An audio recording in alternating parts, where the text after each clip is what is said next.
ronda vamos a contar con la participación de distinguidos colegas de la sociedad que tienen mucha o alguna experiencia en este tema. Contamos con la participación del profesor doctor Héctor Rondón Cardoso, profesor de la Cátedra de Otorrinolaringología de la Facultad de Medicina de San Agustín. Contamos con la participación de la doctora Adi Paredes, profesora de la Cátedra de Otorrinolaringología de la Universidad Católica de Santa María. Contamos con la presencia del doctor Hernán Callata, tutor de la residencia en el Hospital Nacional Carlos Alberto Salinas Escobedo, y contamos también con la presencia del doctor Renato Torres, un médico arequipeño que laboró durante 8 años en Francia, ha regresado acá a su tierra, se ha inscrito hace pocos días en la sociedad, por lo cual es miembro de la sociedad, por lo cual le damos la más cordial bienvenida a nuestra sociedad. El siguiente slide, por favor.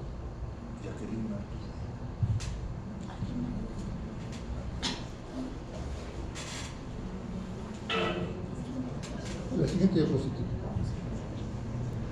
Bueno, un pequeño preámbulo sobre qué es el implante coclear. El implante coclear viene a ser un dispositivo biomédico electrónico cuyo fin es transformar las señales acústicas en señales eléctricas, estimulando directamente las fibras sensitivas del nervio auditivo. La siguiente, por favor.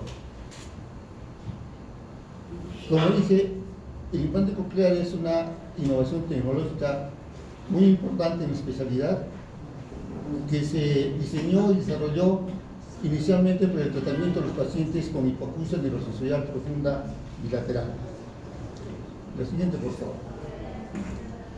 El implante coclear como un dispositivo electrónico tiene varios componentes. Tiene componentes externos y componentes internos. Los componentes externos, que están localizados por fuera del cuero cabelludo en la región temporal, constan de un micrófono, de un microprocesador de sonido y un transmisor o bobina. Y los componentes internos, que están incluidos dentro del hueso temporal, constan de un receptor estimulador y de electrodos. Estos son los 5 componentes básicos de lo que es un implante coclear. ¿Cómo funciona el implante coclear? El micrófono recepciona o capta todos los sonidos del medio ambiente. Luego son transmitidos al procesador del habla o microprocesador de sonido. En este se van a codificar los sonidos, se van a digitalizar y se van a seleccionar los sonidos más útiles para la comprensión del lenguaje. Luego se transmite al bobino-transmisor, y este a su vez va a transmitir las señales digitales por medio de unas ondas de radiofrecuencia al receptor estimulador. De este aditamiento van a salir los estímulos eléctricos mediante pulsaciones eléctricas que a través de los electrodos y a través de la ventana oval van a llegar a la cóclea y estimular directamente el nervio auditivo, llegando posteriormente la sensación auditiva a la corteza cerebral en el área temporal, presentando al paciente la sensación de audición. Con esta pequeña introducción vamos ya a iniciar nuestra mesa redonda con la participación primero del doctor Héctor Rondón Cardoso, que nos va a ilustrar sobre la historia del implante coclear.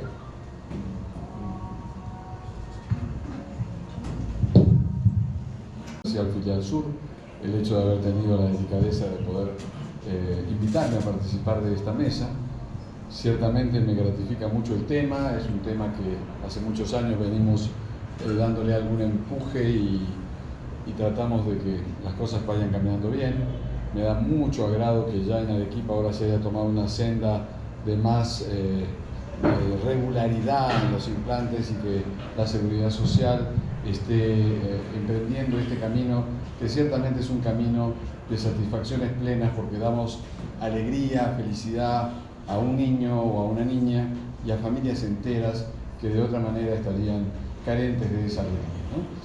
El hecho de no tener un hijo o tener un hijo no normoyente que tenga una pérdida importante genera un conflicto muy importante a nivel social. Bueno, me han dado un tema que pareciera muy light, para mí no lo fue un tema muy gratificante porque me ha hecho recordar muchas cosas vividas. El hecho de hablar del implante coclear es un tema no de tantos años atrás, es un tema bastante nuevo y históricamente hablando, ¿no? Y muchas de las personas a las que voy a mencionar, si no han pasado por Arequipa, al menos uno los conoce y han sido pues insignes figuras de lo que es el implante coclear en sus diferentes países. Vamos a ir avanzando un poco con el tema. Empezamos con este señor, Alessandro Volta. Miren qué año estamos hablando, 1700, finales de 1700. Alessandro Volta fue el primero en descubrir la batería eléctrica. ¿Y qué hizo este señor? Se insertó en los conductos auditivos externos 2 láminas de metal conectadas a una batería de aproximadamente 50 voltios. ¿Qué le generó? Le generó un shock al pobre hombre y cayó desmayado. Pero cuando se levantó, dijo: he podido escuchar unos ruidos que me hacían recordar al ruido de la sopa cuando burbujea. Toda esa interpretación la dio él con su estimulación después de haberse recuperado de ese tremendo shock que generó. Pero la historia moderna ya empieza en el siglo pasado, en 1957. Disculpen las imágenes porque son imágenes que he tratado de buscar y la encontré en el doctor Google, que es muy colaborador él, pero no son muy definidas porque son de esa época, años 50 y algo. Tenemos a dos personas que son insignes referentes de lo que es el implante coclear hoy. Y son Giorno y Eyres, ambos de origen francés. Él era de origen en realidad africano, pero de colonias francesas, y él sí nacido, él era otorrinolaringólogo y él era neurofisiólogo. Entonces, trabajaron en el tema de la estimulación eléctrica y un buen día, un paciente que tenía una pérdida total de audición por cirugía de colesteatoma, se decidieron a implantarlo con una bobina. Los resultados fueron tan satisfactorios para ellos que pasaron a difundir esto, porque el paciente que no escuchaba absolutamente nada pudo reconocer palabras que ya él conocía, era un sordo postlingual, como papá o mamá. Pero ya era un salto importante a algo que nunca se había logrado. Volta había dicho el burbujeo, pero ahora ya entendíamos palabras, y era un paso más que importante. Y acá empieza la historia realmente moderna del implante coclear. Todos lo reconocerán, y si no lo reconocen, sobre todo la gente joven, no van a saber muy bien quién es. Él es un famoso, un referente, un ícono de la otología mundial. Ya no digo norteamericana, mundial. Y es William House. William House era el pope, el capo del grupo otológico de Los Ángeles. Y él empezó a trabajar en la década del 60 con todo lo que eran los implantes cocleares. Entonces invertía su propio dinero, era la inversión de su bolsillo que iba haciendo. Y obviamente fueron dando algunos resultados experimentales. Y de ahí en más logró, ya por el año 72, colocar su primer implante coclear en un paciente que es llamado Chuck Grazer, que fue el primer resultado positivo que se tuvo con un implante coclear. Y este hombre pues ha sido, repito, un referente de la cirugía otológica en todos los aspectos, oído medio y oído interno. Con él empezó la cirugía de ángulo pontocerebeloso en serio en el grupo otológico de Los Ángeles. Operaban decenas de pacientes por mes de neurinomas del acústico, así que tenían una experiencia muy grande. Y ya empieza a acercarse, no mucho, porque estábamos hablando del año 72, y tiempo después Pedro Luis Mangabeira Albernaz, de Brasil, hace su primer implante coclear en Latinoamérica. Y debo mencionarlo porque fue el primer implante coclear en Latinoamérica, debo hablar de historia, y esto es historia. Él todavía vive, ya es un hombre muy mayor, realizó su implante coclear, que era un implante monocanal, igual que lo que decía William House. William House trabajaba con implantes monocanal de marca 3M. 3M fue el que le financió después, ya cuando se comercializó el implante coclear. Y él aplicó un 3M. Siguiente. Acá, personas, ya el año 77, también 16 de diciembre, se realiza el primer implante coclear. No lo voy a hablar muy fuerte porque se puede agarrar urticaria por acá. El primer implante coclear Medel. Medel es una de las marcas de implante coclear. Como dicen autóctonamente, ¿cómo dice usted? Coclear. Suena, bueno, muy pintoresco. Ya uno se acostumbró a decir coclear. Así lo dicen ustedes, ¿no? Los que manejan la... Sí. Entonces, coclear o coclear, la competencia era esta, Medel. Y Medel en 1977 hace su primer implante. ¿Quién lo puso? Kurt Burian. Pero de la mano de ellos. Y ellos dos son hermanos. Él es Irving y ella es Ingeborg. Ingeborg Hochmeier, dueña actualmente de Medel, es la que nos financia todas las cenas del Collegium Otorrinolaryngologicum Amicitiae Sacra. Ella es un miembro del Collegium y, no saben, es algo espectacular. Pero empezó todo el trabajo de Medel en esa época, 1977. Primer implante que coloca Medel. Siguiente. Y poquito tiempo después, pero ya venía trabajando, viene esta persona que pasó a ser quizá la más importante a nivel mundial del implante coclear. Y él es Graham Clark, en Melbourne, Australia. Él empezó a trabajar mentalmente en lo que sería después el implante multicanal. Ya hablábamos antes de los monocanales. Estimulaban alguna frecuencia auditiva, por eso no daban muy buen discernimiento de la palabra también. Pero los multicanales empezó con él. Y él empezó con lo que se llamaba Nucleus, pero de la empresa Cochlear, ¿no? Y obviamente con el tiempo fue la empresa, y es la empresa más importante a nivel mundial de lo que es implante coclear. Siguiente. Vamos para el año 94, en noviembre del 94, se genera un espectacular apoyo y a la vez un dinamismo en la generación de nuevas indicaciones para el implante coclear. La FDA, famosa FDA, aprueba la utilización del implante coclear en pacientes hipoacúsicos profundos, adultos postlinguales. Estaba diciendo, pueden ustedes utilizarlo en adultos, con sordera prácticamente total y bilateral. O sea, hay indicaciones muy precisas. Hoy no es así. Hoy es todo lo contrario. Hoy implantamos sobre todo a niños recién nacidos con hipoacusias severas. Esa es la idea. Pero ya la FDA, al decir amén a los hipoacúsicos profundos postlinguales, le daba el visto bueno y empezó a ser una situación ya mucho más común de tocarse en diferentes centros auditivos. Un año después, en España, 1985, personas tremendamente queridas, y acá tenemos a una persona que nos ha visitado más de una vez, Luis García Ibáñez. Su padre, Emilio, en el año 1985, puso el primer implante coclear en España. Y acá tienen al abuelo, papá e hijo. 3 generaciones de otorrinolaringólogos. Esto es en Barcelona. Siguiente. Latinoamérica, volvemos otra vez. Año 1986. México pasa a ser uno de los países que implanta lo que son estos dispositivos auditivos. Y el primer implante lo realiza el doctor Jorge Corbera, que es el que tenemos en imagen, y el doctor Ernesto Deutsch-Price.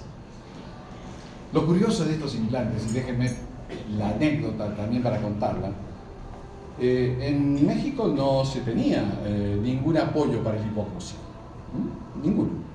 Entonces, había muchos hipoacúsicos, como en muchos países del mundo, sobre todo niños, que necesitaban esta ayuda. Y fueron ellos, los papás de estos niños, los que empezaron a moverse. Y empezaron a moverse en grupos humanos, haciendo polladas, haciendo kermés, haciendo una serie de reuniones sociales que ya eran ellos 50, 70, 80, y cada uno tenía un lugar en la lista. El número 1, cuando se juntó el dinero necesario, se implementó el implante coclear para el número 1, y después para el 2, y después para el 3. Por eso el esfuerzo comunitario, el esfuerzo grupal, hace que crezca cualquier instancia, ¿no? Y así creció el implante coclear en México. Siguiente. Pasamos a la Argentina. Un año después, o casi año y medio después, en 1987, este doctor, que es Jorge Schwarzman, él era jefe de otorrinolaringología del Hospital Británico en Buenos Aires, junto con Gustavo Seara. Los dos ya hacen el primer implante coclear en Argentina. Y de ahí en fechas muy cercanas, casi todos los países empiezan a dar el gran salto. Siguiente. En el 90, otro gran impulso. La FDA aprueba la utilización de los implantes cocleares, pero en niños. Y ahí ya se hizo, como dicen ahora de esos videos, virales. Ya se hizo un viral el tema del implante coclear porque ya estaba autorizado por la FDA, y la FDA rige, quiera que no, lo que es Norteamérica y todo lo que son sus satélites, que es Latinoamérica en general. Siguiente. A esta persona la han conocido ustedes, ha estado varias veces en Arequipa, es Edgar Chozón Helares. Él fue en 1992 el que colocó el primer implante coclear en Venezuela, y figura la fecha. Esto fue en la ciudad de Caracas. Ahora, después, la historia de él y de su hijo, ya llevan más de 1000 implantes cocleares colocados, o sea que ya hay una historia detrás de ellos en lo que es el implante coclear en Latinoamérica. Siguiente. En Colombia, en 1992, y me da mucha pena no tener la foto de don Jorge García Gómez. Don Jorge García Gómez ya falleció hace unos meses, era un otorrino muy conocido, muy respetado, el que inauguró la Fundación Santa Fe de Bogotá, y él fue ministro de Salud en Colombia. Él fue el primero que implantó en septiembre del 92 un implante coclear. Siguiente. Y viene nuestra historia. Ustedes conocerán esa cara, algunos, otros no, pero esa cara es conocida. Esto es Albertito Arias Castrat, que puso el primer implante coclear en el Perú en 1999, 4 de diciembre. Esto se hizo en la Clínica San Borja, en Lima, y junto con él, obviamente, estaba su padre, don Alberto Arias Valdivia, que fueron la dupla que echó a andar el implante coclear en el Perú. O sea que al César lo que es del César. Siguiente. Bueno, no me favorece mucho la foto, pero soy yo, 2008. Yo, sorry.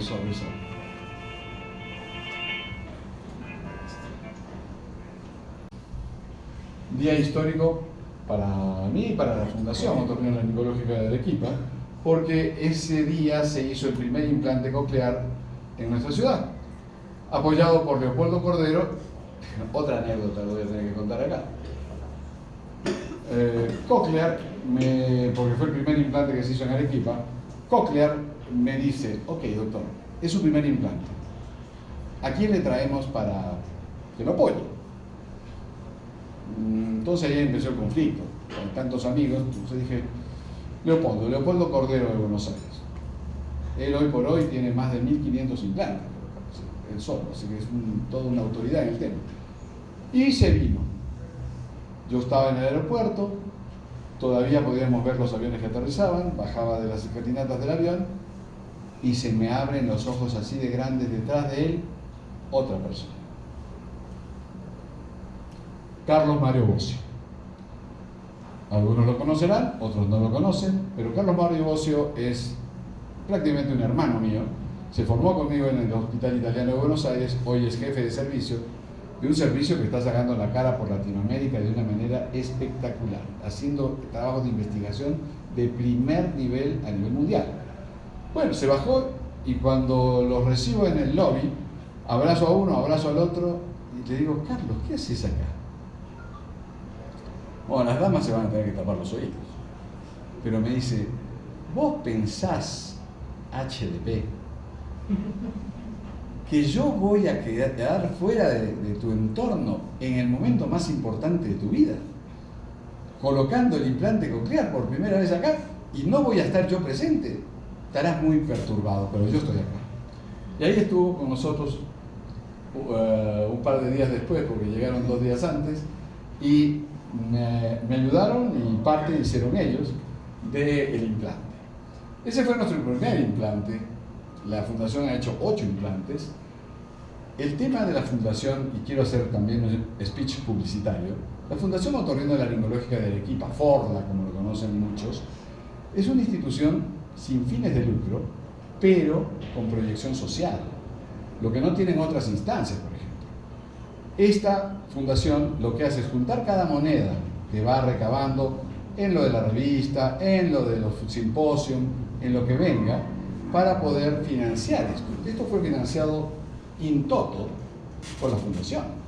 Y ustedes saben, porque si lo saben, el costo de un implante coclear no son 2 monedas, estamos hablando de $25.000 hacia arriba. Entonces, la fundación ha puesto 8 implantes, todo financiado por la fundación. Muy bien, vamos adelante.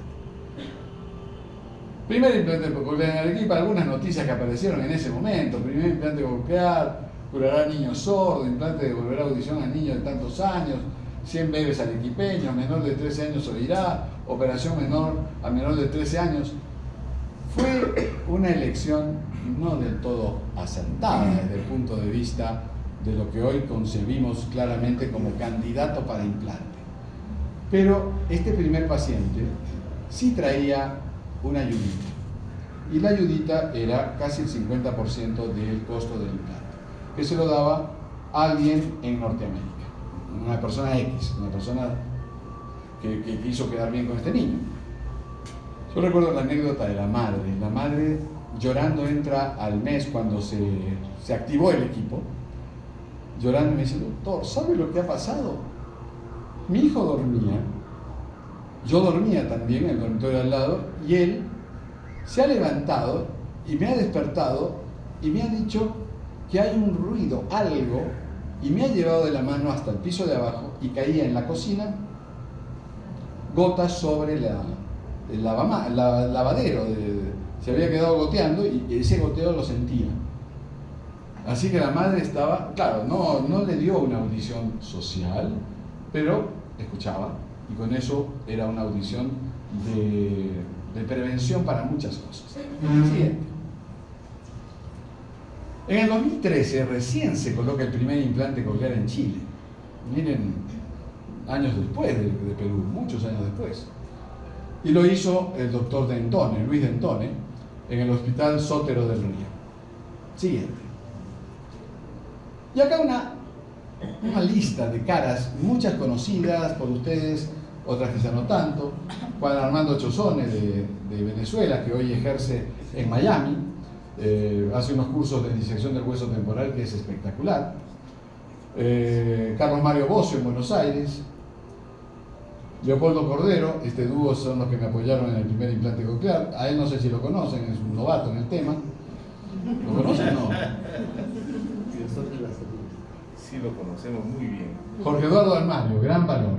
Cuando él llegó a Arequipa la primera vez y dio su primera conferencia en un congreso ibero-latinoamericano, entró con paso marcial, vestido perfectamente, él era militar, y daba sus conferencias vestido de militar, con todos los galones que tenía, que había no está por acá. Y él era jefe de servicio del hospital militar en Bogotá. Su anterior jefe había sido el doctor Rivas Correa, también en Bogotá. Charlie Golf Curet, Charlie Golf porque le fascina el golf. Él tiene su casa en el hoyo 13 de la cancha de golf de Córdoba. Imagínense, el hoyo está acá y 15 metros más allá está su casa. Él es Charlie Golf Curet, Carlos Curet, de la ciudad de Córdoba. A él también lo conocen. Él tiene una historia muy particular. Él es una de las figuras más señeras del otorrino en Latinoamérica. Ricardo Bento, Ricardo Ferreira Bento. Algunos hacen así la cabeza porque saben quién es y qué es lo que comanda. Comanda un servicio brutalmente grande, el más grande de Latinoamérica. No sé si no es el más grande a nivel mundial. Tiene decenas de médicos otorrinos y cualquier cantidad de médicos residentes. 12, 13 áreas distintas de desarrollo en su servicio. Ricardo Bento no solamente fue uno de los impulsores del implante coclear, porque todos ellos son impulsores del implante coclear, pero él generó un implante coclear hecho por él y financiado para él. Él es de familias muy adineradas, tiene muchísimo dinero y lograron sacar un implante coclear brasileño. Hamlet Suárez, la primera persona que hizo implantes cocleares en Montevideo, en Uruguay. Luis Lavinsky en Sao Paulo, perdón, en Porto Alegre. Después tenemos acá a José Prieto, otra de las personas que trabajaron mucho con Almario, son de la época, eran compañeros de trabajo. El doctor García Gómez, hijo de que fue el primer implantador en Colombia, y esta es una figura peruana. Dije hace un rato al César lo que es del César. Él no habrá sido el primero que colocó, pero fue el que más colocó implantes cocleares en el Perú. Y hablo del doctor Javier Rubio, que él era médico del Hospital Almenara. Ya no. Ya salió. Salieron un grupo grande de médicos, medios espantados, no sé. Pero bueno, ahí está un grupo de personas que marcaron rumbos en diferentes lugares de Latinoamérica en lo que era el implante. Marcos Goicolea, sí, claro, Marcos Goicolea, perdón, no lo mencioné. Sí. Eso fue. Traté de hacer un breve resumen, pero con las anécdotas se me va el tiempo. Yo dije 1 hora y media, pero 1 hora y cuarto así. Muchísimas gracias, doctor Gallardo, por haberme encontrado. Muchas gracias por una interesante reseña histórica. A continuación presentamos a la doctora Di Paredes, quien nos va a hablar sobre evaluación y selección de los pacientes para implante coclear. Adelante. Muy buenas noches. Bueno, yo empecé en la evaluación desde residente. Tengo unos cuantos años ya de médico asistente en servicio de otorrinolaringología del Hospital Nacional Carlos Alberto Cellino Escobedo, y me interesó bastante la detección precoz de la hipoacusia infantil debido a que aquí en Arequipa no se realizaba tanto. Vamos a dar unas pinceladas porque yo sé que como otorrinos todos sabemos hacer las pruebas, todos conocemos al respecto. La siguiente, por favor. Entonces, en primer lugar, bueno, el Congreso de la República ya se ha puesto las pilas, ya se va a hacer un tamizaje auditivo neonatal, sobre todo para prematuros de alto riesgo. La ley está ya dada, falta el reglamento. ¿Cómo evaluamos a un niño si tiene hipoacusia o no? Utilizando las diferentes pruebas que tenemos a la mano, ¿no? Otoemisiones acústicas que nos sirven de hacer tamizaje, los potenciales auditivos, por ejemplo el ABR, que también son de tamizaje. En algunos casos tenemos que realizar después de estos exámenes uso de audífonos, la timpanometría, el reflejo acústico estapedial. En el recién nacido, una audiometría por refuerzo visual, audiometría por observación de la conducta, y a partir de los 6 meses, audiometría por refuerzo visual. Esto extraído de Pediatric Audiology del 2014. La siguiente. ¿Qué es importante para considerar que un niño es hipocúsico? En primer lugar, que todas las pruebas que nosotros le realicemos todos estos exámenes deben indicar una hipoacusia neurosensorial sin evidencia de disfunción de cualquier otro lugar del sistema auditivo. Bueno, sabemos que cada año nacen 5.000 niños en Estados Unidos con pérdida auditiva bilateral permanente. Podemos ver que esto puede darse uno de 900 hasta uno de cada 2.500 recién nacidos, y estos van a ser en diferente grado. Casi siempre estos moderado, grave o profundo, que son los que van a alterar el aprendizaje del lenguaje, el habla y asociado esto a retraso en el lenguaje, ¿no? El aprendizaje de los niños también. En el Perú, el CONADIS en el 2012 encontró que en sus estadísticas tenía 532.209 personas que tenían limitaciones auditivas. El dato más reciente que existe acá en el Perú, yo lo estuve buscando, es que en el 2015 teníamos ya 561.730 personas con discapacidad auditiva. De estas personas, el 17.7% tenían una pérdida severa de la audición, una discapacidad severa. Tenemos acá un gráfico que también se recogió del CONADIS, donde muestra las diferentes regiones y departamentos del Perú, mostrando la población con discapacidad auditiva grave. El dato más reciente que tenemos en nuestro país es del 2012, donde se aprecia que el departamento con mayor cantidad de discapacidad auditiva es el departamento de Puno. Sí. Nos preguntamos casi siempre, cuando ya realizamos estas evaluaciones para colocar un implante coclear, ¿quién es un candidato para un implante coclear?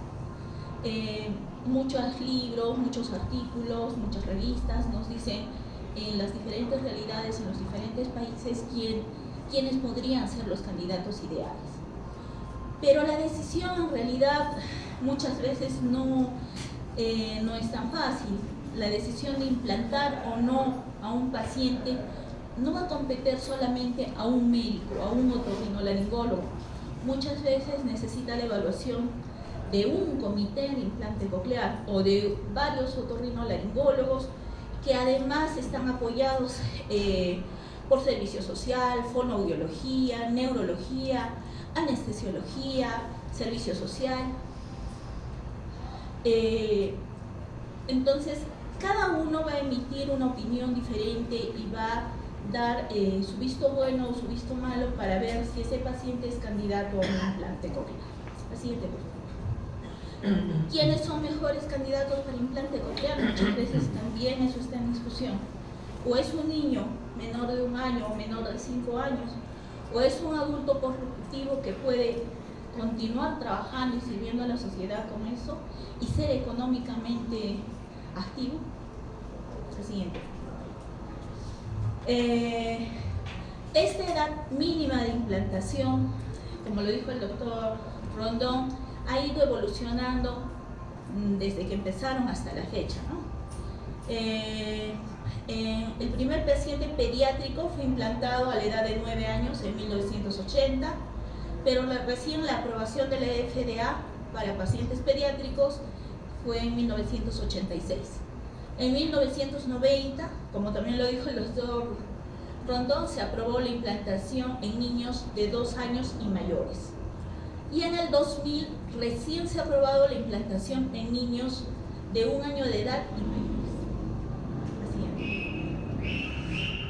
También tenemos que ver que no solamente un paciente al cual hayamos encontrado una hipoacusia neurosensorial profunda y que cumpla con todos los criterios que se seleccionan fonoaudiológicamente o con el examen físico es candidato. Tenemos que verlo también desde el punto de vista quirúrgico. Tenemos que ver la integridad y permeabilidad de la cóclea. Por esto todos los pacientes que van a ser implantados necesitan una resonancia magnética, necesitamos analizar los oídos con tomografías y ver las alteraciones que puedan haber a este nivel. Necesitamos que la integridad del oído medio, presencia de nervio auditivo, van a constituir los principales factores. Tenemos que ver también desde el punto de vista de terapia del lenguaje. Para nosotros sería fácil implantar a todos los niños hipoacúsicos que nosotros tenemos, pero tenemos que pensar en que si la terapia del lenguaje que va a recibir ese niño va a ser la adecuada. Si es menor de 5 años, la plasticidad cerebral y las oportunidades que tiene para desarrollar el habla son mucho más importantes que si el niño fuera mayor de 5 años. Y si tuviera 1 año, se desarrolla con mayor facilidad. Desde el punto de vista audiológico, como les decía, no basta considerar solamente el grado de hipoacusia del paciente.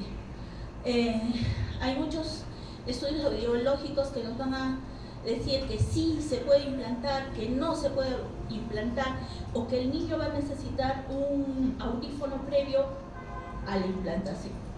La siguiente. Estas son las disposiciones generales que hay en el hospital para implantes cocleares, los protocolos que se han hecho. La siguiente, por favor. Importante es el comité de implante coclear. Tenemos que tener el apoyo del servicio social. También se permite la donación de implantes. Un comité de implante coclear que va a prescribir los implantes. Siempre de acuerdo con los jefes de servicio, con los jefes de departamento y con la gerencia, que son los que nos van a proveer los implantes.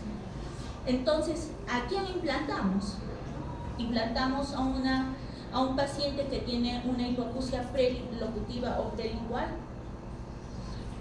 Implantamos a un paciente perilocutivo, o implantamos a un paciente con hipoacusia postlocutiva o postlingual. Son interrogantes que muchas veces tenemos, porque lamentablemente no tenemos todos los implantes para todos. Entonces tenemos que escoger a los pacientes. La siguiente, por favor. Bueno, los criterios de exclusión que se han hecho en el servicio: en primer lugar, agenesia bilateral de la cóclea, malformaciones congénitas severas de la cóclea, neoplasias malignas, hipoacusia de origen neural o central, patología activa en el oído externo o oído medio, que esta más que ser un criterio de exclusión total es parcial, porque se puede resolver el problema y luego poder ser implantado. Insuficiencia renal crónica terminal. Y es muy importante considerar las expectativas del paciente y de la familia del paciente en relación de lo que deba dar el implante coclear. La siguiente, por favor. Alguna patología añadida del habla, el lenguaje, puede ser procesos meningios, alteraciones, retraso mental, algunas condiciones médicas, alteraciones psicológicas, psiquiátricas severas, un coeficiente intelectual, ellos lo refieren menor de 70, tampoco consideran el autismo infantil, esquizofrenia, trastornos psicóticos crónicos y parálisis cerebral. Y por último, el Seguro Social no implanta pacientes mayores de 65 años. ¿Qué criterios tenemos para un candidato prelingual? El candidato ideal, un paciente menor de 5 años, siempre considerar una estimulación precoz con audífonos, paciente con terapia de lenguaje oralizada y en algunos labiolectura, sin otros problemas médicos, sin otros problemas otológicos, evaluación favorable por neurología, psicología, servicio social, con neurobiología, y también motivación y expectativa real para el implante. Es muy importante en el caso del implante coclear que veamos el fondo familiar también, porque la familia es la que va a apoyar con la rehabilitación. Y si no tenemos una familia que nos va a apoyar y el implante puede estar colocado, la rehabilitación no se da. La siguiente, por favor. Ese es para el postlingual. Siguiente. La anterior, por favor. Sí. En el caso de un candidato postlingual, el paciente tiene que ser menor de 65 años. Se dice que tiene que tener una deprivación auditiva menor de 5 años. que ya no le benefician los audífonos, no tiene que tener problemas médicos, otológicos, una adecuada labiolectura y evaluaciones favorables, como dijimos, neurología, psicología, servicio social, fonoaudiología. Bueno, de mi parte esa es una pincelada que les he querido traer un poco de lo que en sí espera, se espera de un implante coclear, a quiénes escoger, a quiénes no escoger y los criterios de inclusión y exclusión que nosotros tenemos en la seguridad social. Gracias. Muchas gracias, doctora Ari. A continuación invitamos al doctor Hernán Cayaca, que nos va a hablar sobre las técnicas quirúrgicas y su experiencia.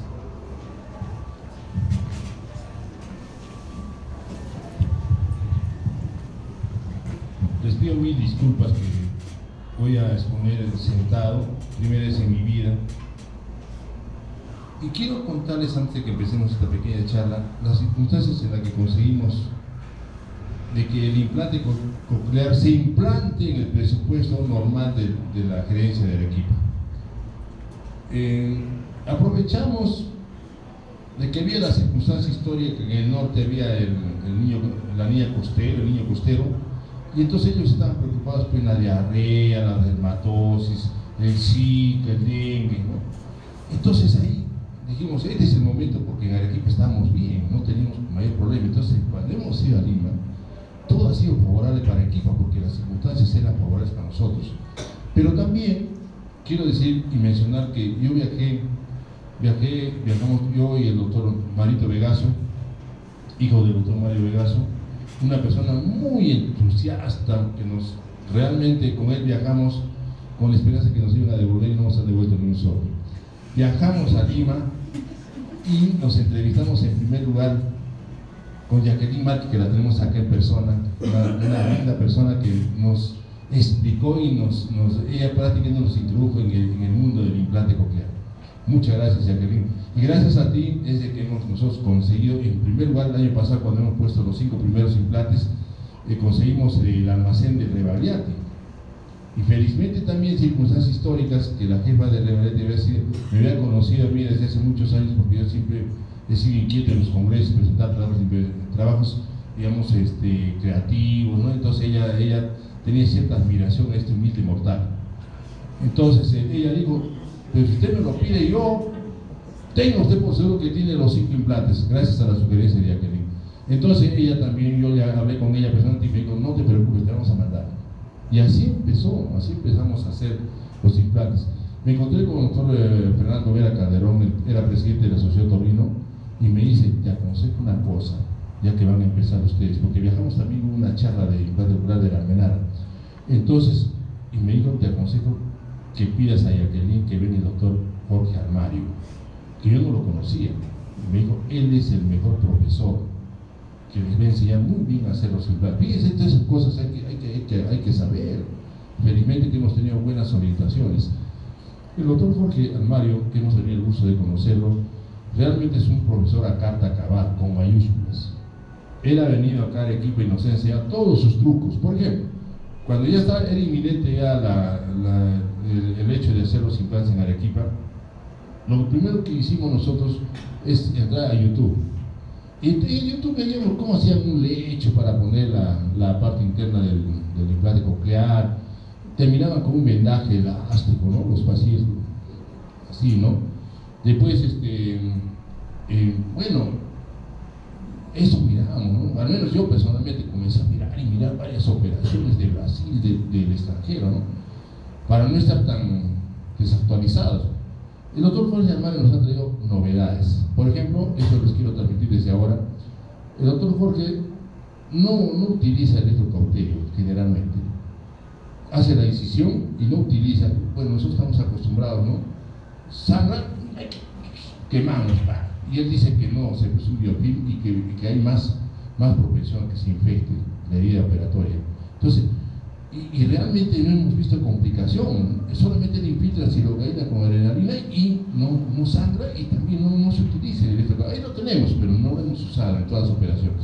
En segundo lugar, no se pone vendaje. Dentro de nosotros decimos, pero si no le pone vendaje, se hace un hematoma, ¿vale? No se corta.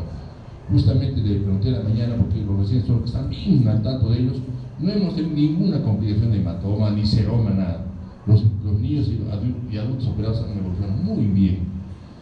Entonces, ¿qué otra cosa interesante? Introduce el implante y no le pone fascia, no le pone, muchas gracias, recién me están viendo. Ahora sí me miramos a la cara. Cuando le pone el implante, no pone fascia, nada, solamente se pone, antes de poner el implante de dexametasona y se introduce y ahí se deja, y se acabó, y se empieza a salir del oído medio, ¿no? Y se hace la sutura. O sea, cosas nuevas que a nosotros nos ha llamado la atención. Otra cosa que utiliza una aguja para cortar la membrana de la ventana redonda, ¿no? Cualquiera, pásame, yo decía que te será un aparato nuevo, no, una agujita nomás con su jeringuita, ¿no? De 5 cc o una de tuberculina, ¿no? Cosas interesantes que el doctor Jorge nos ha compartido. Y felizmente que a todos los médicos asistentes que hemos participado en esa operación nos ha hecho participar poco a poco, como un gran maestro, y ahora ya podemos decir que sí podemos ya implantar. Es un proceso, es una cirugía nueva, pero uno de los requisitos es de que tiene que ser un servicio que ya tenga experiencia en operar mastectomía, timpanoidea, y nosotros la tenemos hace muchos años que hacemos esa cirugía. Así que para nosotros hace craneotomía a todos los pacientes, él no hace lechos, no, él hace craneotomía a adultos y niños, otra cosa que yo no había visto en YouTube, ¿no? Y seguramente que nos va a confirmar ahora Renato Torres que cómo hacen en Francia, ¿no? Bueno, entonces vamos a empezar. La incisión acá externo en el pliegue cefaloauricular. Se viene uno hacia atrás, con la concavidad hacia adelante, después llega aquí al borde del pabellón y la voltea hacia el otro lado y ahí tiene una sola incisión. ¿Listo? Aquí hacemos la marquita para cerrar después y es todo. Vamos a infiltrar todo.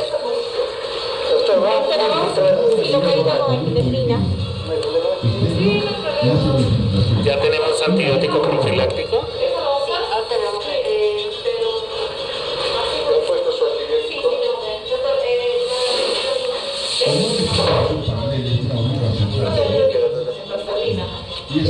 Cuidado a unirse a la punta para no ir a infiltrar el facial. Tienen un susto después de la cirugía ahí. muy bien. Entonces, la incisión. Sigamos. Y comienza a hacer su bolsillo. El motor ya está montado, que ya te lo voy a pedir.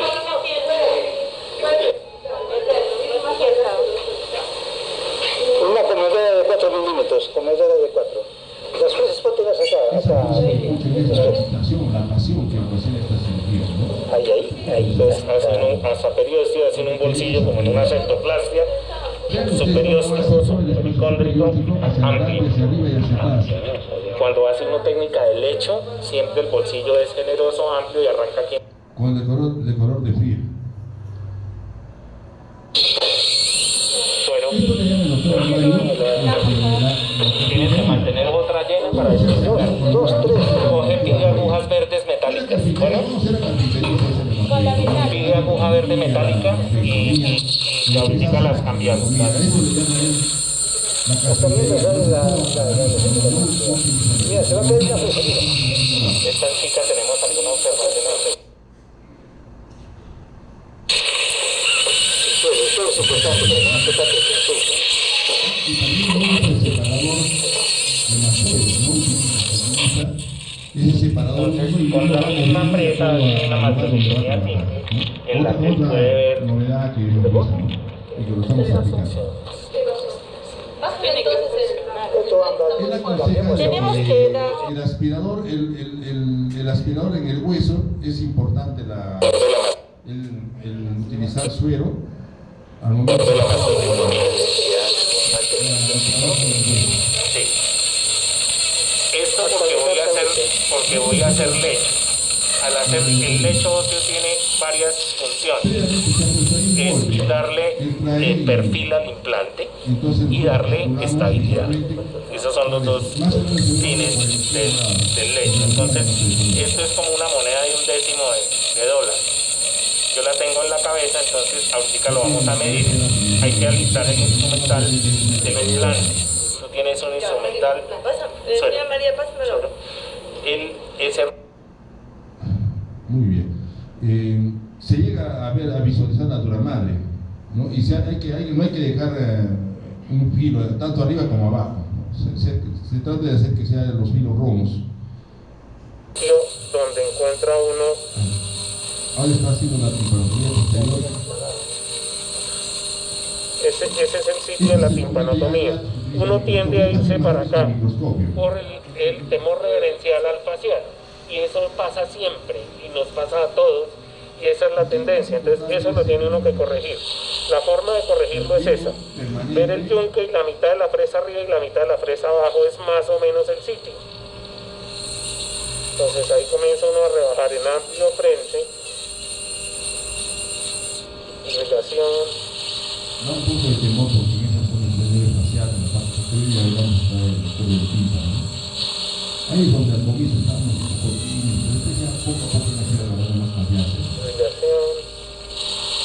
Ok, aquí pareciera que pudiera estar comenzando a aparecerme la cuerda.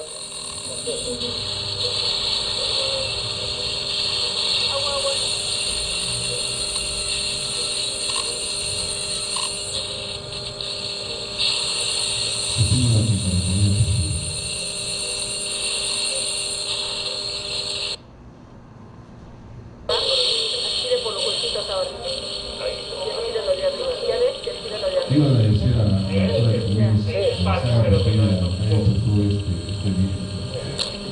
edición de la innovación. No había sido fácil, había sido difícil. Pero entre todos los pacientes han sido firmados, entonces hemos sacado lo principal. Me ha costado una noche entera. Muchas gracias.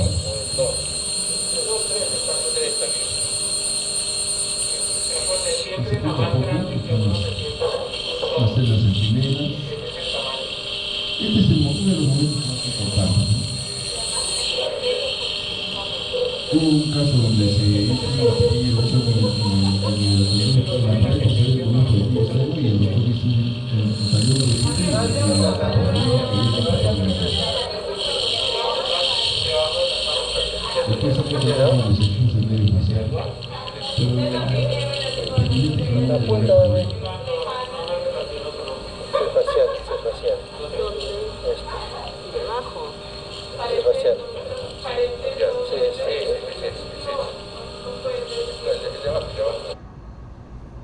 El problema es que todos los oídos tienen sus daños. Entonces va a empezar hacia abajo, ¿no? Ahí está el tema, hay variaciones. Fresa. Sí, para cuando vaya a fresar.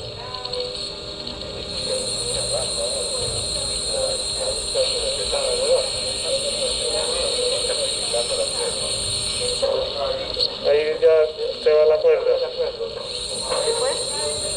La corté. Tienes que hacer una timpanotomía ampliada hacia interior para poder ver.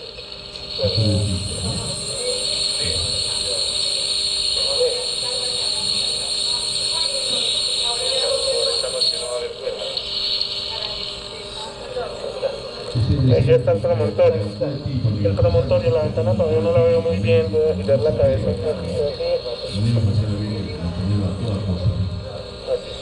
Suavecito, sin inhalar, solo sostener. Regálame el suelo.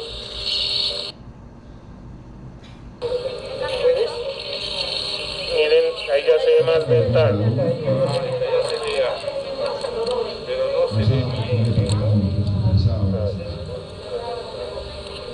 No Alice. Fíjense el facial. Siempre debe uno saber que no está apoyándole el vástago así, porque lo quema. Que se aleja uno un poquito para presar allá donde quiere presar. Suelo para mí, una succión más pequeña. Allá está la ventana en pleno. En todo su esplendor, como dice. En todo su esplendor. En ningún momento se quisiera esa conferencia. No ha sido necesario. Pues yo lo pongo.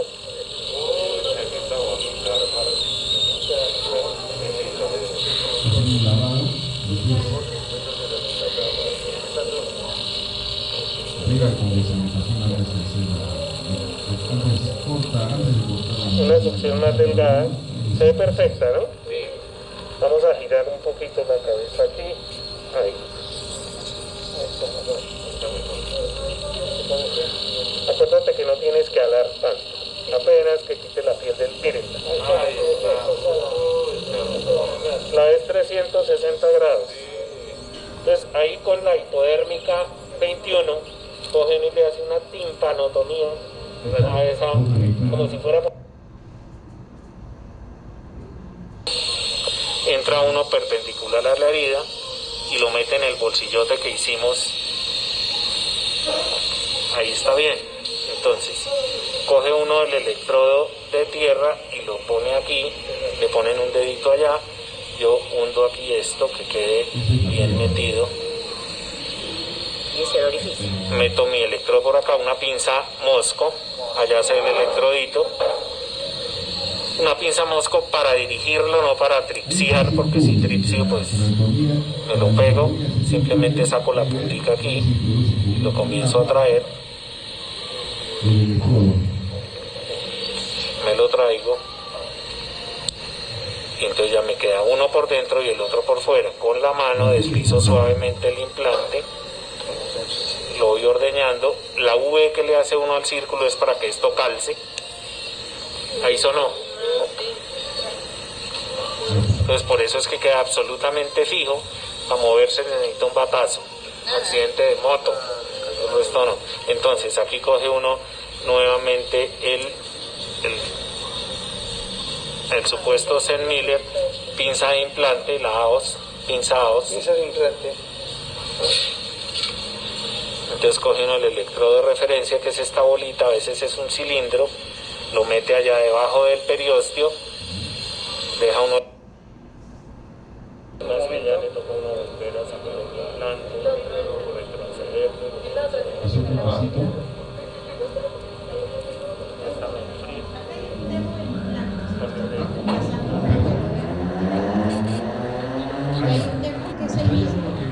La luz.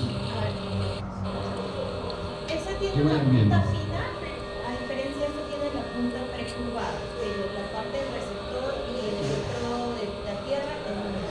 Sí, ¿qué pasa en el mano?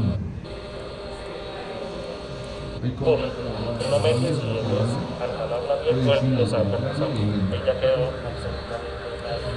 Tenemos un caso de Montini, ¿no? Un niño de Montini con retraso mental y que se le salió, cuando vino se había salido de su padre. Y lo trajo y lo ha puesto de nuevo.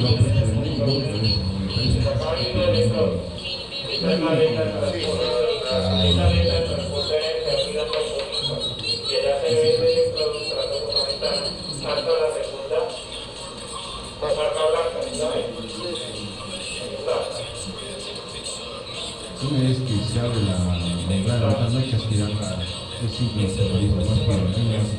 que y es impulso. Incisiones muy parecidas. Claro, que se suelta. Lo estoy descubriendo. Debe quedar cubierto. Como está uno ahí al pie, pues no puede picar, se lo tira. Tiene que estar uno ahí pendiente. No, como el viejito que se deshacían sus tejidos, doctor. Durante cerrado. Por supuesto, lo voy a mandar al doctor. Tijera. Entonces, igual él puede después en el posoperatorio vasodilatarse y comenzar a sangrar y hacer un hematoma. Entonces, estos los primeros puntos deben ser de espesor total, gruesos, y ya con eso cualquier sangrado venoso queda ocluido.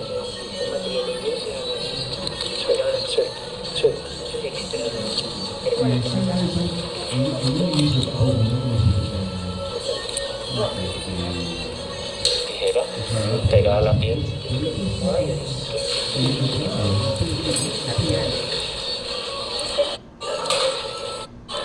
Entonces esos tres primeros puntos son gruesitos, los otros pueden ser superficiales. Muy bien, muy bien. Esta es la página, pueden tomar una foto si desean, entren a esta página y van a encontrar hasta esta charla. ¿ya? Van a encontrar todas las charlas anteriores y esta charla. Esto es parte del programa, del plan de trabajo que presentó la nueva Junta Directiva y estamos cumpliendo al pie de la letra. ¿Ya? Estamos cumpliendo al pie de la letra y creo que eso es una cosa que debemos tener como hábito, que las nuevas Juntas Directivas hagan un plan de trabajo y que lo cumplan, y lo estamos cumpliendo. Y gracias al apoyo de ustedes también. La participación de ustedes acá es lo que nos da la energía necesaria para seguir adelante. Muchas gracias. Muchas gracias.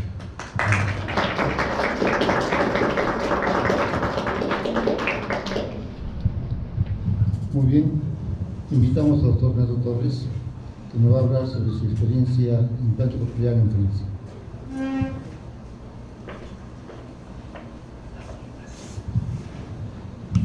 Bueno, muchas gracias, doctor Paredes, gracias a la sociedad. Entonces, yo voy a presentar mi experiencia, ¿no? Porque he estado 8 años en el servicio.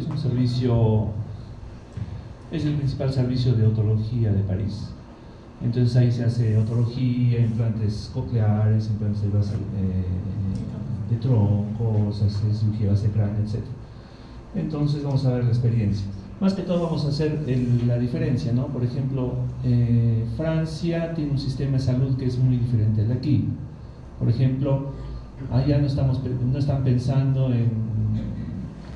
Normalmente el Estado paga 100% de implantación, o sea, el paciente no paga nada. Entonces las indicaciones, por ejemplo, tenemos niños, todos los niños deben ser implantados. Como recomendación principal, bueno, siempre hay la detección temprana, o sea, al recién nacido apenas nace se sabe si el niño es o no sordo. Lo principal que se hace allá es, por ejemplo, emisiones otoacústicas, porque, bueno, se ve, ¿no? Para hacer un potenciales evocados tiene que estar el niño dormido, tiene que estar sin ningún estímulo. Entonces la emisión otoacústica nos dice sí o no, es un screening, ¿no? Entonces ese niño después va a pasar a hacer potenciales lo más pronto posible. Normalmente los potenciales se hacen en sala, entonces estamos en sala y se confirma una segunda vez. Entonces lo que se quiere es, antes de los 6 meses, saber si ese niño o no es sordo. Entonces lo que se hace es inmediatamente se le coloca un audífono. Entonces lo que se quiere ver es si ese niño a los 6 meses, con una estimulación adecuada de ese oído, se supone, puede ser que normalmente gran porcentaje de los niños, ese oído con el audífono va a comenzar a escuchar y va a comenzar a desarrollar el lenguaje. Entonces ese niño no va a necesitar implante. Entonces, pero si hay un retardo del lenguaje o no, entonces rápidamente se decide. La decisión, como he dicho, es un equipo multidisciplinario, ¿no? Tampoco no es tan fácil.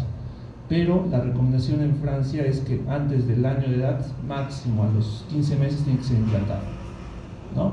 Porque se ha visto que si un niño es implantado, es muy diferente implantarlo antes del año, el resultado va a ser muy bueno, que si es implantado a los 2 o 3 años, ¿no? Entonces, mientras más precoz sea esta detección, entonces vamos a tener muchos mejores resultados. Luego, tenemos los adultos. Por ejemplo, en adultos se implanta bastante, muchos adultos, ¿no? Entonces, por ejemplo, normalmente hay muchos adultos que se implantan, vamos a ver las indicaciones, y también lo que se implanta es adultos mayores. Normalmente no hay límite de edad, podemos implantar 85 años, 80. ¿Por qué? Hay un estudio que ha salido en Lancet hace 2 años, ¿ya? Lancet.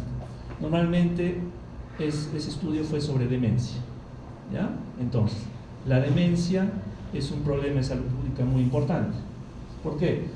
Uno, es una carga para la familia, o sea, la carga social, ese paciente va a tener muchas morbilidades, etc.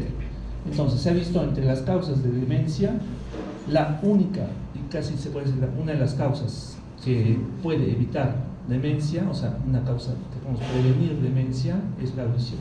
Si esa persona, nosotros narramos, y rápidamente la comenzamos a estimular con una persona sorda, entonces le colocamos un implante, entonces esa persona, normalmente siempre hay todos los sistemas, ¿no? Pulmonar, cardiovascular, etcétera, tienen una degradación, ¿no? Es normal con la edad. es igual la función cognitiva, tiende a disminuir.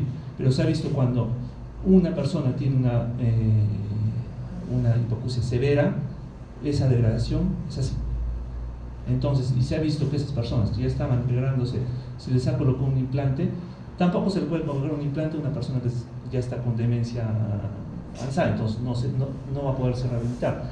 Pero cuando ya se ha visto que la curva, si se implanta, otra vez se vuelve esa curva de disminución de las funciones cognitivas va a ser igual a una persona que escucha. Entonces, por eso, en Francia se ha visto que colocan a las personas adultas. He visto personas de 80 años, 85 años que se colocan implante coclear, ¿no? Pero también tiene que haber una evaluación, ¿no? Se tiene que hacer test cognitivos, hay muchas cosas, ¿no? Tiene que ser una persona que tenga bastante apoyo familiar. En Francia, por ejemplo, acá lo importante es que tenemos la familia. Siempre una persona que es de la tercera edad, de repente nuestros abuelos nunca van a estar solos. En cambio, en Francia es bien frecuente. ¿Por qué? Porque normalmente son las personas que tienen de los 50, 60 que no tienen hijos. Y esas personas a veces viven solas y a veces es un problema muy grave, porque a veces viven solas, están con demencia, prenden el gas, explota un edificio. A veces, hasta he visto, yo hablo por experiencia, yo vivía en un edificio, a veces había personas de la tercera edad que las encontraban 2 semanas que se habían muerto y nadie sabía que se habían muerto, ¿no? O sea, la realidad es muy diferente, ¿no? Entonces es muy diferente. En cambio aquí hay apoyo familiar. Entonces a una persona de la tercera edad que se le colocaba un implante, tiene que tener un buen entorno familiar, ¿no? No podía ser una persona que estaba sola, no podía ir, tiene que ir luego del implante tiene que ¿cómo se dice? Rehabilitación. Tiene que hacerse la rehabilitación, tiene que movilizarse, si está solo es muy difícil, ¿no? Entonces lo que voy a presentar acá es más o menos eso, las indicaciones, porque en Francia también las indicaciones son, no sé si son diferentes, pero está bien establecido, y también en algunos casitos raros. La técnica quirúrgica no la voy a presentar, porque es la misma, ¿no? O sea, la incisión varía un poco, nosotros también metemos así para atrás, igual la mastoidectomía, pero nosotros usamos el separador de mastoides, la mastoidectomía, la timpanotomía, o sea, no va a cambiar. La técnica quirúrgica es la misma, ¿no? Entonces más no vas a entrar en otras cosas. Entonces, eso ya entonces tenemos el tratamiento, principalmente es para tratar sorderas de percepción bilateral, ¿no? Que sean profundas, severas a profundas. Por ejemplo, en Francia también es otra diferencia, porque como vamos a ver un caso, a veces se implantan pacientes que tienen una audición, una sordera, una hipoacusia moderada, un oído que no escucha y colocan un implante. Pero esos casos se dan, por ejemplo, cuando entran en estudios, pero se dan, hay muchos casos, como la ventaja que hay el dinero. Entonces a veces hay casos que salen de las indicaciones que normalmente da el Estado, ¿no? Entonces en niños, bueno, la sordera prelingual, la recomendación en Francia es implantarlo antes de los 12 meses. Lo mínimo es antes de los 15 meses. Pero ¿por qué? Porque a los 6 meses nosotros tenemos que saber que ese niño, o sea, tenemos que estar más o menos seguros que ese niño tiene un problema auditivo, entonces tenemos que estimularlo de una vez, y máximo al año de edad tengo que ver si ha desarrollado el lenguaje o no, tengo que estar seguro para decidir. De todas maneras la decisión no es fácil, ¿no? Pero hay que estimular a ese niño lo más rápidamente posible. Luego, normalmente ningún niño más de 5 años se implanta en Francia. Sí, no se implanta. O sea, prácticamente 5 años es el límite. De 6 años simplemente no se implanta, ¿no? Eso sí es categórico. Sordera postlingual, eso sí, ¿no? Sea niño o adulto, ¿no? Entonces, porque ellos sí pueden ser implantados. Entonces, tenemos sorderas profundas. La indicación en Francia es, por ejemplo, en niños postlinguales, ¿no? Es claro. La indicación es, normalmente esa persona, antes del implante se le ha estimulado con un audífono, ¿sí? Entonces, se le ha ese audífono está bien calibrado, etcétera, entonces ese paciente de repente no tiene, la comunicación no es buena, ¿no? Porque no le está siendo útil. Entonces, se le hace una audiometría a campo libre, ¿no? Se le pone al paciente parlantes, entonces normalmente la indicación es a 60 decibeles, todo está calibrado y se ve la discriminación. Si ese paciente en las mejores condiciones auditivas a 60 decibeles tiene una discriminación menor de 50, en Francia es indicación de implante de frente, o sea, es la indicación, pero no es audiometría tonal. Tiene que ser a campo libre. Ese paciente está sentado, utilizando sus dos oídos, utilizando los dos prótesis auditivas en los dos oídos y se le examina. Y si tiene una discriminación menos de 50, es indicación de implante, ¿no? Entonces, así es la indicación. También algunos casos de fluctuación. Por ejemplo, hay personas que tienen Meniere o sorderas fluctuantes. Entonces, si esa persona tiene fluctuaciones en un mes varias veces y pasa este umbral, entonces como al final, si esa persona tiene una sordera fluctuante, pero al final no va a poder tener una comunicación adecuada, va a haber un cierto aislamiento, entonces se le indica el implante, ¿no? Pero es en niños. Pero yo estoy hablando de esto, eso son en poslinguales, ¿no? Es indicación de 50, ¿no? Puede ser niños poslinguales o adultos.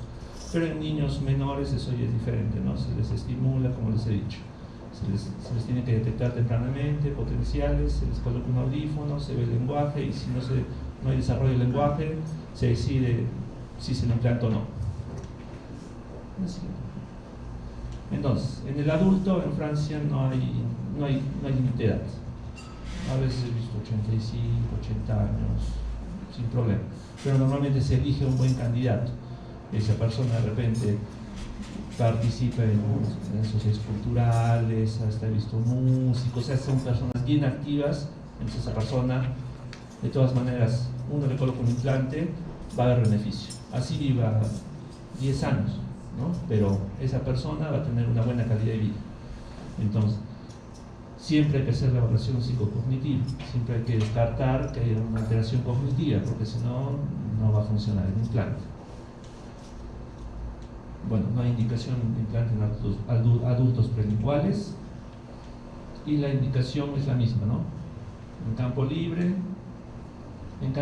a 60 decibeles. La lista de Fournier es una lista francesa de palabras para la logoaudiometría y tiene que haber una discriminación menor a 50%. Si hay eso, es indicación de implante. Y también las sorderas fluctuantes, que no es frecuente, pero sí se da, ¿no? También, normalmente siempre se coloca implante solo en un lado, ¿no? Se recomienda, por ejemplo, en niños a veces que se implanten los lados, pero normalmente siempre es un lado, ¿no? Pero por ejemplo, ¿cuándo se indica implantar en los dos oídos? Por ejemplo, cuando hay riesgo de osificación coclear. Una persona que ha tenido meningitis y luego ha tenido una pérdida auditiva, entonces ese paciente tiene riesgo de osificación coclear, se tiene que implantar. A veces antes de los 3 meses, rápidamente. Luego, fractura del hueso temporal, a veces hay lateral, entonces a ese paciente, si ha habido después una fractura, el trazo ha pasado por la cóclea, entonces el paciente tiene que ser implantado. En el niño normalmente se coloca un lado, pero se recomienda colocar los dos. ¿Por qué? Ese niño, si se le estimula desde el año de edad, va a tener, se puede decir que va a ser casi, si tiene buenos resultados, va a ser su vida casi normal, ¿no? Entonces lo que se aconseja es que entre el primer implante y el segundo implante máximo haya más o menos un año, máximo, no más, para que se acostumbren los dos y rápido y ya haga su vida lo más normal posible. En niños, si implantamos o sea, más o menos al año de edad, entonces se aconseja implantar los dos oídos. Y a veces, por ejemplo, el síndrome de Usher es cuando esos casos sí es urgente, igual cuando es un adulto. Personas que tienen un trastorno, son ciegos y tienen trastorno auditivo, esos pacientes se tienen que implantar los dos lados. ¿Por qué? Porque ese paciente, uno, no tiene el estímulo cognitivo, que significa lo que estamos conversando, ¿no? Todo nuestro cerebro funciona y esté estimulado por prácticamente lo que escuchamos, ¿no? El mensaje auditivo es muy importante, tiene una composición es bien compleja, ¿no? Pero si además esa persona no mira, se tienen que hacer los dos para estimular a esa persona lo mejor posible para que pueda estar conectado con el entorno, ¿no? Entonces, por ejemplo, en ese caso sí se aconseja implantar los dos lados. A veces, como en Francia no hay problema del dinero, entonces a veces si ese paciente está contento con un lado, a veces se puede colocar el otro, ¿no? Entonces, a veces, pero en niños sí es más importante. Y a veces también, por ejemplo, ese paciente tenía un implante coclear en un lado, tenía una prótesis auditiva en el otro, y de repente poco a poco la prótesis ya no le sirve, o sea, el audífono. Entonces, en ese caso, se le puede colocar el otro, pero más que todo es en niños. No, por ejemplo, esta es una persona, ¿no? Que su indicación es la indicación de implantes cocleares en Francia. Por ejemplo, este paciente tiene alguna sordera profunda acá cerrera, y acá esto es con audífonos. Como vemos, con audífonos hay una mejoría, pero si vemos la discriminación es nula. Entonces este paciente sí es un candidato, ¿no? La siguiente. Luego, en Francia también hay muchos estudios. Entonces, por ejemplo, normalmente el Estado no da dinero para esto, para colocar en sorderas unilaterales, ¿no? Pero no es indicación, pero a veces se realiza. Pero eso es cuando se están haciendo estudios, ¿no? Por ejemplo, también hay un estudio que está haciéndose contra el tinnitus, etcétera, ¿no? Pero esas son indicaciones que salen de la norma, ¿no? Porque es algo muy dentro de un estudio, tiene que haber un protocolo, etcétera. Esas son excepciones. Ahora la siguiente, por favor. Por ejemplo, este es un paciente de ese estudio que tenía una hipoacusia profunda en este lado y una moderada en el derecho, ¿no? Esto fue por sordera súbita. Entonces él hizo el estudio,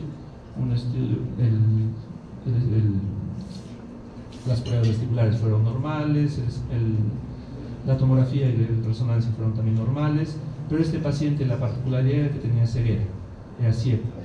Entonces dijeron, de repente, sería interesante, porque si ven, el lado izquierdo no tiene discriminación, pero el lado derecho sí tiene discriminación más o menos adecuada, ¿no? Y además era músico, y entonces era un paciente activo, etcétera. Entonces dieron por probar en este caso, ¿no? Entonces probaron y siguiente. Ay, no se olvidó esto. ¿Cuál es lo siguiente? Ya. Entonces, primero le hicieron una prueba con Bicross, ¿no? Bicross es una prótesis auditiva. La cross es cuando, por ejemplo, tengo una audición normal en este lado y soy sordo en otro lado, entonces yo le paso va a pasar la información hacia el otro lado. Y Bicross es cuando, además, en el otro lado, en este lado, tengo una hipoacusia, en el otro tengo una apofosis. Entonces, es una prótesis auditiva, pero también va a cruzar la información de este oído. Entonces, se hizo una prueba, no fue buena. También se le hizo una prueba de baja, entonces a veces el baja también funciona. Entonces se hace, es un bando, no sé cómo se dice, es como una banda que presiona un vibrador, entonces se ve si funciona, y se vio que no funcionaba. Entonces al final a ese paciente se le implantó, ¿sí? Entonces luego de un mes del implante, normalmente solo con el implante llegó a tener una buena discriminación, hasta llegó a escuchar música con solo el implante. Entonces el beneficio fue bueno, pero eso son excepciones, ¿no? Son excepciones. Por ejemplo, este fue un paciente de un estudio, pues son excepciones, no creo que siempre sea así, ¿no? Así, por favor. De ahí, ahora voy a exponer algunos casitos que son un poco especiales, ¿no? Por ejemplo, un problema siempre es que a veces no se ve la ventana redonda, ¿sí? Cuando se hace el implante, se hace la timpanotomía, a veces no se logra mirar, ¿no? En Francia, por ejemplo, no se... Yo, por ejemplo, he hecho la residencia en Rebagliati y a veces tenemos el problema de visualizar la ventana redonda. No sé por qué, pero por ejemplo en Francia es bien raro que hagamos una cochleostomía. Exactamente será un problema anatómico, no lo sé. Pero por ejemplo siempre hacíamos por ventana redonda. Hacerlo por una cochleostomía era bien raro, no es muy frecuente, ¿no? Pero siempre tenemos los reparos, ¿no? Anatómicos. Por ejemplo, este es un nervio facial, siempre la ventana oval, por ejemplo, en este caso hemos sacado el estribo y debajo, a más o menos 1,5 milímetros, está la ventana redonda. Y si tienen la cochleostomía, siempre tiene que ser antero-inferior, normalmente, ¿no? Porque la membrana basilar lo que hace, se implanta en la parte superior de la ventana redonda y después hace esto y de ahí sube, ¿sí? Pero hay una parte que hace el array, no sé cómo se dice, pero hace esto. Entonces, siempre la cochleostomía se hace normalmente aquí, ¿no? En la parte anterior-inferior, ¿sí? Y a veces también cuando hacen, señor doctor Cayate, cuando hacen la ventana redonda siempre está en un nicho. Siempre la ventana redonda está acá, pero hay una parte del hueso que está cubriéndola. Entonces siempre se tiene que sacar esa ceja y la ventana redonda la podemos exponer, ¿no? Y a veces pensamos que no se ve la ventana redonda, pero es porque ese nicho, la ventana redonda, hay un nicho así de hueso que no nos permite ver la ventana redonda. Entonces, nosotros comenzamos a fresar y podemos tener acceso a la ventana redonda, ¿no? Otro es cuando la mastoides es pequeña. Normalmente casi siempre se puede, ¿no? Por ejemplo, en este caso tenemos el golfo alveolar que es bien prominente y se nos muestra que está bien lateralizado, pero normalmente casi en la mayoría de los casos se puede, pero hay otros casos que... La siguiente, por favor. Por ejemplo, el caso anterior, por ejemplo, tenemos el seno sigmoide que está bien lateralizado, el golfo alveolar, pero al final sí se puede acceder a la ventana redonda, ¿no? Solo que tienen que tener un poco de paciencia. Pero a veces la anatomía no es favorable. Entonces, ¿qué se hace? Una exclusión de oído, ¿no? Se puede hacer por el conducto auditivo externo, pero normalmente el eje del conducto auditivo es así y la cóclea está así. Entonces, introducir algo que va como... no estamos introduciendo en el eje de la cóclea, entonces es muy difícil. Lo que se hace allá es excluir el oído. ¿Qué es excluir el oído? Entonces agarramos, es como una mastectomía radical, ¿no? A la siguiente, por favor. Por ejemplo, aquí. Es unas 3, 4, ahí, ¿no? Entonces lo que se hace es, se hace como una mastectomía, entonces el conducto auditivo lo que se hace se corta y se sutura. Entonces tenemos un fondo de saco. Y al final comenzamos a hacer la mastectomía como una radical. Y comenzamos a bajar. Primero, antes de hacer eso, tenemos que sacar el tímpano, tenemos que sacar la piel, porque si no se va a formar un colesterol. Sacamos eso, hacemos como una radical, bajamos la pared posterior del conducto auditivo externo y tenemos al final el martillo que está, por ejemplo, está acá, al final lo retiramos, tenemos el facial y ya tenemos acceso que podemos visualizar directamente la ventana redonda. Entonces ahí tenemos más espacio y podemos introducir el implante. Entonces al final se coloca el implante y lo que se hace es tapar con grasa. Normalmente se saca de acá, normalmente siempre lo hacemos en el lado derecho para evitar que se confunda con la apéndice. Se saca grasa y colocamos la grasa, como ese oído, el implante es el que va a estimular, no hay ningún problema. Entonces ya se sutura y queda así, ¿no? Entonces, a veces cuando la mastoides es muy pequeña utilizamos esta técnica. Y esta técnica se usa pues para base cráneo, ¿no? Cuando hacemos una transaverítica, tenemos que colocar, en Francia colocamos grasa, tapamos todo con grasa, ¿no? Bueno, también cuando hay osificación coclear, a veces hay meningitis y a veces la ese paciente viene después de 3 meses y comienza ya a haber osificación. Porque es un paciente que tiene ahí, la espira basal ya comienza a osificarse, acá se ve, ¿no? Y la ventana redonda ya está comenzando a osificarse. Entonces, otra más. Entonces lo que se hace es, hacemos como la técnica anterior. No vamos a comenzar a encontrar el conducto coclear por la timpanotomía, ¿no? Vamos a hacer como una radical, como la anterior. Vamos a excluir el oído. Hacemos como una radical, sacamos la piel del conducto, sacamos el tímpano, los huesecillos y comenzamos. De donde estaba la redonda, comenzamos a ir hacia adelante hasta encontrar, por ejemplo, acá está fresando, ¿no? Acá está, se supone, la ventana redonda y comenzamos a encontrar el conducto coclear. Por ejemplo, en este caso no se encontró rampa timpánica, se encontró la vestibular. Entonces lo único que se hace es introducir por la vestibular. Cierto que el resultado no es tan bueno, pero hay que hacer eso, porque al final ese paciente se osifica totalmente de cóclea, no va a escuchar y es peor. Entonces el resultado no será tan bueno, pero ya al final se cubre con grasa, ¿no? O el anterior. Por ejemplo, una más. Por ejemplo, aquí el implante se ve que está en la rampa vestibular, ¿no? Total, completamente. Pero es peor que ese paciente se osifique las dos cócleas y termine completamente sordo y al final no vamos a poder estimular de ninguna manera esa cóclea. Entonces, bueno, el resultado no es tan bueno, pero se hace, ¿no? A ver, la siguiente. Bueno, esos son casos cuando a veces siempre hay complicaciones, ¿no? Se puede infectar, la destrucción del implante que está saliendo, etc. Y cuando hay infección, ¿no? Infección, ¿no? A veces normalmente puede ser en la parte de la antena interna o puede ser en la parte, en la parte, no sé cómo, normalmente se dice secreción purulenta, se tiene que sacar el implante, ¿no? Entonces lo que se hace, de todas maneras, si hay una infección tenemos que sacar ese implante, ¿no? Pero lo que se hace, si lo hacemos allá, la siguiente, por favor, no saca, la siguiente, a ver.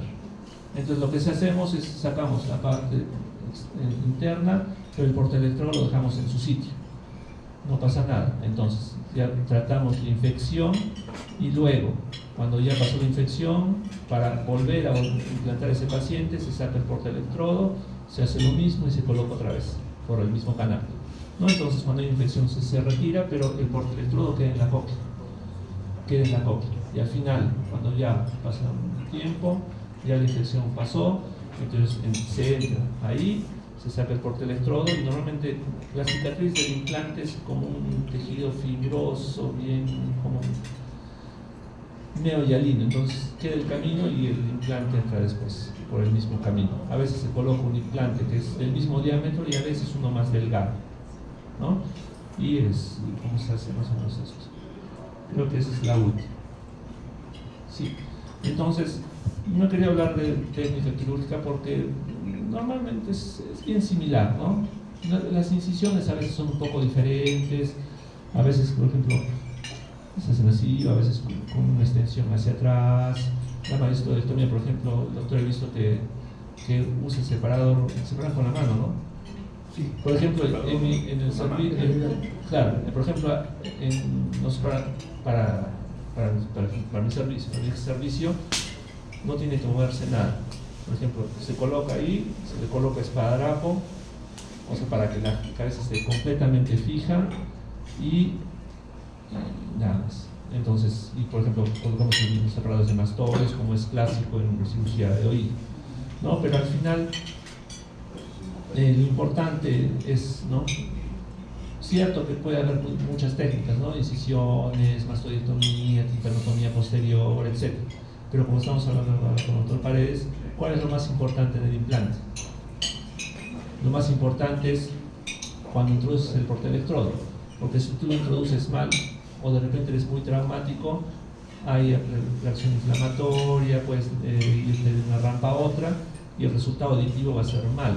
Normalmente puede colocar el implante, o sea, el portaelectrodo, ¿cuánto dura? Dura pues menos de un minuto, ¿no?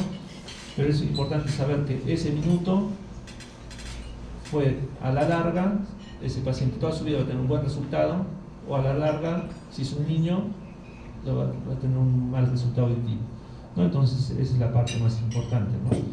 Hay que pensarlo siempre. Lo demás, la incisión, la mastoidectomía, la timpanotomía posterior, eso no va a interferir con el resultado auditivo, ¿no? Es cuando tú introduces el implante. Bueno, entonces más o menos te quiero presentar un poquito la experiencia que me dio allá.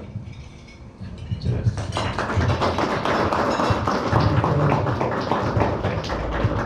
Para finalizar esta mesa redonda vamos a invitar a la señorita Leti Martin, que nos va a disertar sobre algunos aspectos de la rehabilitación fonoaudiológica. Es una fase muy importante también para el éxito del implante coclear. Bueno, buenas noches con todos. Les habla, yo soy terapeuta de lenguaje, tengo una especialidad en audiología, estamos trabajando con Cochlear 6 años ya, y vamos a tocar 2 puntos importantes para concluir la presentación de hoy. Pero antes de iniciar, quiero hacerles recordar algo muy importante también del acto quirúrgico, que estaba esperando que lo nombre, pero no lo han nombrado, que es el acto de la telemetría. Nosotros en sala, como audiólogos o como rehabilitadoras, nos aseguramos y verificamos que el implante haya sido colocado con sumo cuidado, que esté intacto y que justamente lo que decía el doctor, en el momento de la inserción, pues haya quedado bien colocado y llegue con el acto de la respuesta, de los potenciales, que es lo que hacemos dentro de sala, donde evaluamos el primer punto de la vía auditiva, que tengamos justamente la respuesta neural. Sin esa respuesta neural, nosotros no podemos decir que ese paciente está escuchando verdaderamente con el implante. Entonces, la recomendación siempre va a ser, antes de cerrar, después de la colocación del implante, realizar la telemetría, ¿sí? Donde realizamos 2 pruebas, una donde medimos la impedancia y también vemos el estado del electrodo, algunas veces se dañan algunos electrodos, y en la segunda fase la respuesta neural para verificar que el electrodo quedó bien colocado dentro del cóclea y está estimulando el nervio auditivo. Entonces, no olvidar, por eso es nuestra presencia en sala, justamente al final del acto quirúrgico, ¿sí? Entonces, para cambiar un poquito la dinámica y estar atentos también mientras comemos, vamos a hacer unas preguntitas en el transcurso de la presentación. Entonces, vamos a presentar un casito sencillo. Este es un paciente de 2 años y medio, acude a su servicio de otorrino para confirmar el diagnóstico de hipoacusia. Después de varios estudios se detecta lo siguiente. En oído derecho tenemos una pérdida auditiva moderada y en el oído izquierdo una pérdida auditiva profunda. Entonces, ¿qué le podríamos o qué recomendaciones le hacemos al paciente que llegó? Para motivarlos tenemos premios, que esperamos la intervención de todos ustedes. Voy a prender la luz, ¿les parece? Para vernos un poquito mejor. A ver, al oído derecho, ¿qué les recomiendan? Al oído izquierdo, ¿qué les recomiendan? Uso de audífonos. A los 2 oídos, a un oído, a los dos oídos. Muy bien. Por aquí, doctora Raquel, ¿qué le recomendaría a este paciente que llegó a su consulta?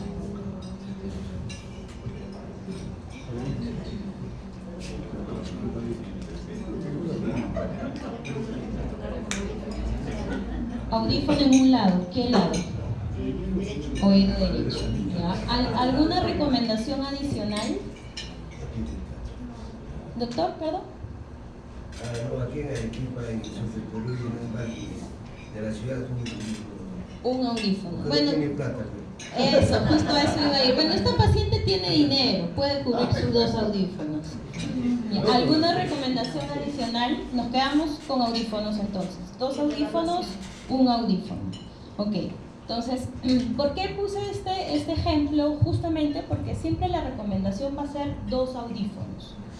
Si bien es cierto, con el oído derecho podemos mejorar mucho la pérdida que tiene, y en el oído izquierdo vamos a sensibilizar y justamente vamos a integrar toda la parte de percepción que necesitamos previo al implante coclear. Y aparte de eso, les faltó la recomendación de que inicie terapia auditiva, porque los audífonos no hacen el trabajo solo, ¿sí? La que sigue.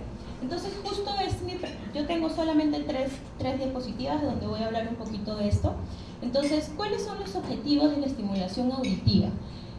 Antes de esto, hay que recordar que la estimulación auditiva se puede empezar con audífonos y sin audífonos. Algunos dirán, pero si es una pérdida profunda no va a escuchar nada si no tiene el audífono. También lo pensaba yo, pero pero ya la tendencia internacional es al menos inicial. Vamos a empezar con sonidos sonoros muy fuertes, ¿no? Hasta que llegue la adaptación del audífono en estos pacientes. Entonces, ¿cuál es el objetivo principal en el caso de la mayoría de pacientes que vamos a ver candidatos a un implante que tienen una pérdida profunda? Es estimular el mecanismo de la audición y las percepciones sensoriales asociadas. ¿Sí? Hay muchos niños que desde el tema del tacto ellos no dejan ponerse nada a nivel del pabellón, entonces vamos a ir estimulando y mejorando esa parte. Y número 2, favorecer a la adaptación del mundo acústico. Si bien es cierto, con una pérdida profunda no vamos a tener desarrollo del lenguaje, pero sí vamos a percibir varios sonidos del ambiente y ese paciente va a poder estar conectado con su medio.